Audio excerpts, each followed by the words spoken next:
When the clock strikes midnight signaling the start of a new year, many adults will have committed themselves to a New Year's resolution.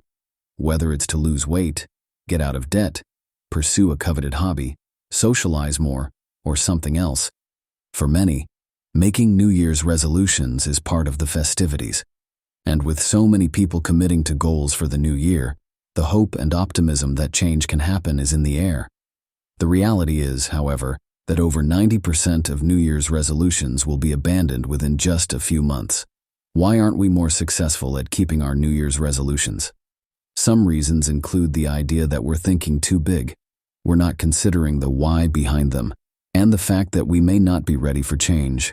Why do we make New Year's resolutions? In many ways, the ritual of making resolutions on New Year's is arbitrary.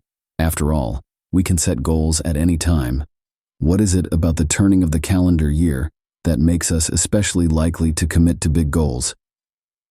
As a result, the coming of the new year may lead many of us to consider the changes we want to make or have been told to make in our lives. Then the ritual of making resolutions can serve as a motivator for us to commit to making those changes. Why resolutions fail? Unfortunately, optimism alone won't result in the change we want. The reality is, there are a number of things about the way we make New Year's resolutions that set us up for failure before we've even started. Kowalski said, "In order to change a behavior, you have to be uncomfortable, and nobody wants to be uncomfortable. So in order to see a lasting change, you have to be in a state of discomfort for a really long period of time."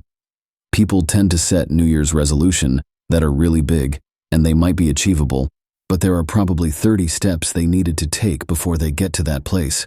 And so they make it unattainable by not setting smaller, more immediate goals. As a result, if we want to be able to meet our goal of, say, learning a language, we need to set smaller goals along the way to be successful, like devoting 5 minutes a day to learning a new word or phrase.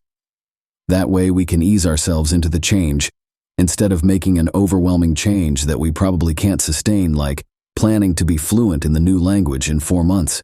We need to know our personal reasons for our goal.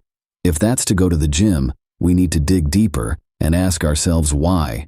For instance, if we want to go to the gym, is it because we want to get in shape, because we want to feel healthier, or something else? If we know the reason we're making a particular resolution, we may find there are other routes to achieving it that will be more enjoyable and satisfying for us, and therefore, make us more likely to stick with it over the long term. The solution is to set a variety of small milestones that will help us get to a bigger goal over time. If you liked this video, please share it with someone who might benefit from it, and subscribe to our channel